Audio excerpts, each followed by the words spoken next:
अल्लाह ने मुझे भी दो बेटियों से नवाजा है और मैं इसे अपनी कमजोरी नहीं समझता हूँ और मैं पूरी दुनिया को मैसेज देना चाहूँगा कि बेटियों की तालीम शहजादियों की तरह कीजिए, बेटियों की परवरिश पहियों की तरह कीजिए, शहजादियों की तरह कीजिए, उन्हें मजबूत बनाइए। लेकिन हमें कोशिश जरूर करना चाहिए कि हम बच्चों को मजबूत बनाएं, उन्हें सशक्त बनाएं, उन्हें मजबूत बनाएं, उन्हें लीडर बनाएं। हम उन्हें ज्ञान जरूर दें कि सामने एक परेशानी आपके पास आए, सामने अगर अब तक से तो हमें किसी से झुकने की जरूरत नहीं है, हमें किसी से डरने की जरूरत नहीं है। मेरा सलाम आदाब। आज के इस महफिल में तमाम हस्तियां जो भी मौजूद हैं, मैं सिर्फ इतना कहना चाहूँगा कि यकीनन ये महफिल बहुत ही खास है, क्योंकि इस महफिल में बच्चे मौजूद हैं। हमारे देश का भविष्य बनेंगे, देश का बागडोर इन्हें संभालना है, जिनके कांधों पर बहुत सारी उम्मीदें हैं। हम उम्मीद लगाए हुए थी और टकटकी लगाए हुए देख रहे हैं और एजुकेशन जैसे स्कूल इन बच्चों को निहारने का काम कर रहा है, दिखाने का काम कर रहा है। बात करना चाहूँगा तो स्कूल चलाना तो आज बहुत सारे ऐसे स्कूल और भी होंगे। एजुकेशन कोई अकेला एक ऐसी संस्था नहीं है कि जो बच्चों को शिक्षा देने का काम कर रहा है, लेकिन असली बात के अंदर एक जो सोच है, एक जो ऊर्जा है कि बच्चों में किताबी कीड़ा ना बनाया जाए, बल्कि इन्हें बुलाने के पीछे कहीं ना कहीं असल इकबाल जी का ये मैसेज बच्चों को देना चाहते होंगे कि ये बच्चे जो आज तोबली में जबान में बोलते हैं, जो सही से चल नहीं पाते हैं, कल जब ये हमारी उम्र के होंगे, कल जब ये बड़े होंगे तो इन्हें बहुत कुछ करना है, इन्हें बहुत कुछ सीखना है। लेकिन ऐसे महफिलों से ही बच्चे आगे बढ़ते हैं और बच्चों को बहुत कुछ सीखने का मौका मिलता है। हस्ती भी मौजूद हैं जिनके बारे में अगर हम दोस्तों ना बोले तो मैं समझता हूँ कि बड़ा सुधार होगा। हम लोग कुछ दिन पहले बात कर रहे थे कि सीमांचल की संगत की धरती पर जहाँ हम लोग हैं, शायद इस धरती में इस जगह में रोशी जी ने जो अचीवमेंट किया है, यहाँ के लोगों के लिए बहुत बड़ी बात ना हो। अगर यही यहाँ से दूर अगर पटना की बेटी होती या फिर दरभंगा की बेटी होती तो फिर इस चीज को लोग बहुत खुश होते और हम उसे फर्क करके बनाते। लेकिन चूंकि ऐसा नहीं है कि लोग यहाँ समझते नहीं है, लेकिन हमने जिस जीवन को बिताया है, शिक्षा के दृष्टिकोण से बात करें या आर्थिक दृष्टिकोण से बात करें, हमारा सीमांचल काफी पीछे है। और मैं रोशी जी को धन्यवाद इसलिए भी देना चाहूंगा, सही मायने में एक अभिशाप है। जो उम्र बच्चों का होता है कि वो पढ़े, वो कुछ कर सके, ना उन्हें सामाजिक ज्ञान होता है, ना उन्हें दुनिया की ज्ञान होती है, ना वो मतलब के बात समझ पाते हैं, ना वो बातों के मतलब समझ पाते हैं। क्योंकि वो कहा जाता है कि एक बेटी के कांधे पर दो घर की इज्जत का दारोमदार होता है।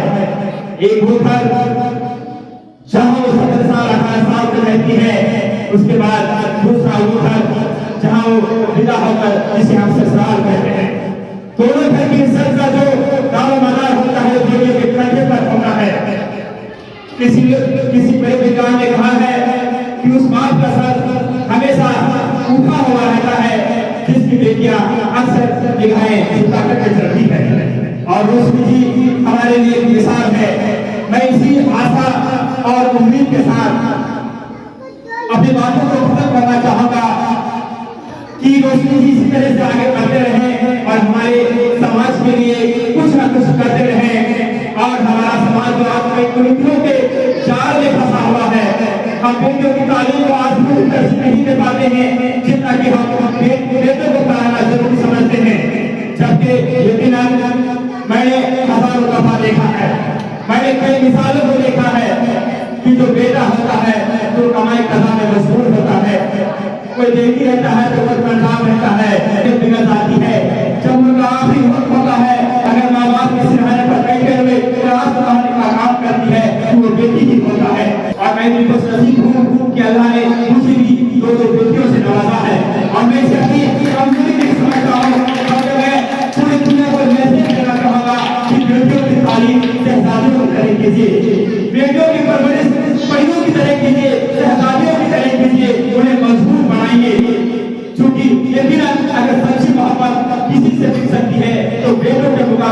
बेटियों से ज्यादा मिलती है, मुझे इस बात को कहने दिया जाए। लेकिन इसका मतलब ये नहीं कि बेटा का महत्व नहीं है, वो भी अपनी जिम्मेदारी को बखूबी निभाता है।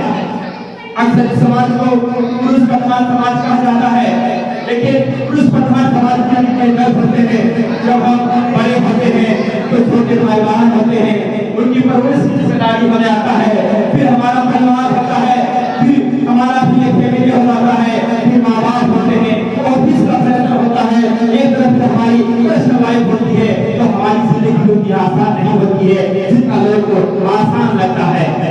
बहरहाल मैं बच्चों से 2 मिनट मुखातिब होते हुए अपनी बातों को विराम देना चाहूंगा कि प्यारे बच्चों, मुझे जहाँ भी मौका मिलता है मैं चाहूंगा कि आप मुझे सुने। जहाँ भी मौका मिलता है मैं बच्चों से मुखातिब होकर सिर्फ एक बात जरूर कहना चाहूंगा कि आप हमेशा अनुशासन के दामन को पकड़कर रहना, आप हमेशा डिसिप्लिन को बनाए रखना। लोग कहते हैं कि शिक्षा बहुत जरूरी है, लेकिन मैं कहना चाहूंगा बेकार है वो शिक्षा जिसमें बेकार है वो तालीम जिसका अनुशासन ना हो, बेकार है वो शिक्षा जिसमें तहजीब ना हो, क्योंकि तहजीब के बिना शिक्षा का कोई मौल ही नहीं है। क्योंकि हम कितने पढ़े लिखे हैं, मैंने एलएलबी किया है, मैंने बीए किया है, मैंने एमए किया है, मैंने ग्रेजुएशन किया है, क्या हम अपने माथे पे लेकर चल सकते हैं? नहीं, हम किसी को नहीं बता सकते हैं कि मैं क्या हूँ। जब हम किसी चाय वाले से, जब हम किसी ट्रक ड्राइवर से, जब हम किसी मजदूर से बात करें तो हमारा व्यवहार उन्हें बताए कि हम क्या है। प्यारे बच्चों, इसलिए हम आपको गुजारिश करना चाहेंगे कि अनुशासन के दामन को पकड़कर है। आप जहाँ निकले, अगर आप सड़क पर निकलते हैं तो कोई आपको देखे तो आपके वजह से एजुकेशन का तारीफ हो, आपकी वजह से आपके माँ बाप का तारीफ हो। प्यारे बच्चों, मैं आपको कहना चाहूंगा कि आपने बच्चों आपके परिवार ने यहाँ आपको पढ़ने के लिए भेजा है, आपके बाप बड़े मेहनत से कमाते होंगे, हो सकता है कि दीपावली में वो अपना गंजी ना लेता हो, वो अपने कपड़े ना लेता हो, लेकिन वो आपको अपने कपड़े जरूर देता है। एक बाप विवाह को असर होता है जो हर किसी के लिए कपड़े तो ले लेता है, लेकिन उन्हें अपने लिए वक्त नहीं मिलता है, लेकिन उस पैसे से वो आपको यहाँ पढ़ाते हैं। तो मैं आपसे गुजारिश करूंगा कि आप मेहनत से पढ़े, आप आगे बढ़े। और आखिर में क्योंकि हम जितने अभिभावक हैं उनसे मुखातिब होना चाहूंगा, मुझे लगता है कि आज हमारा किशनगंज अगर सामने वाला बाबू आ जाए, एसपी साहब आ जाए तो गलत ही क्यों ना बोले, हम उनके गलत व्यवहार से मिला देते हैं, उन्हें जवाब नहीं दे पाते हैं। कहा ये चीज क्यों होता है? क्योंकि हम बच्चों से ही बचपन से ही अपने बच्चों को डराते हैं। कभी बोलते हैं सुनते जा बेटा नहीं तो भूल से लौट दे, कभी बोलते हैं सुनते जा बेटा नहीं घोड़ा से लौट दे, कभी बोलते हैं सुनते जा बेटा नहीं बिल्ली से लौट दे। हम अपने बच्चों को शुरू से ही डराते हैं। और कोई बच्चा अगर गलती से किसी बच्चे को मार दे तो हम कहते हैं ये बच्चा बहुत खराब है, वो बच्चा थोड़ा सा मारता है, हम अपने बच्चे को बहुत डांट देते हैं। मैं कहता हूँ और बच्चा हो अगर वो लड़ाई ना करे तो कौन सा बच्चा है? अगर आज ये बच्चा अपने स्कूल में किसी बच्चे को छात्र नहीं मार पाया तो कल अगर इनके माँ बाप के सामने इनके माँ बाप का कोई कारों का बदतमीजी करेगा तो उनका बेईमान कैसे पकड़ पाएगा? हम अनुशासन का पाठ तो पढ़ाए, लेकिन इसका मतलब ये नहीं कि बच्चों से उनकी प्रतिभा छीन ले। बच्चे शरारत करेंगे, बच्चे लड़ाई मार करेंगे, बच्चे झगड़े करेंगे, लेकिन बच्चों को हम ना डांटा करें। बच्चों को जो उनकी बचपना है उनसे हम ना छीने। आज ये बच्चे जो इतने प्यार से यहाँ हमें सुन रहे हैं, ये बच्चे हैं, ये उनकर के बदमाशी भी कर सकते हैं, हमें ये सहन करना होगा, हमें ये बर्दाश्त करना होगा।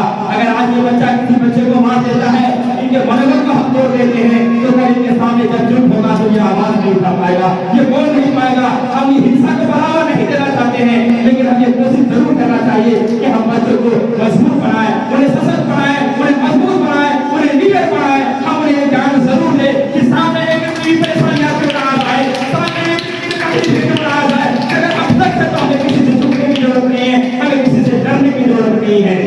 एजुकेशन परिवार का बहुत बहुत धन्यवाद, खास करके अशरफ साहब का इस नाचिस को इतना एक सभा और 2 बात कहने का मौका दिया। हम विदा लेना चाहेंगे आपसे एक शायरी के साथ कि तालीम वो एहसास है जो कभी मिलता नहीं, तालीम वो एहसास है जो कभी मिलता नहीं, तालीम एक पर्वत है जो कभी छूटा नहीं। क्या है तालीम की कीमत? पूछिए तालीम याफ्ता में, तालीम वो अव्वल होती है जो दौलत के बाजारों में।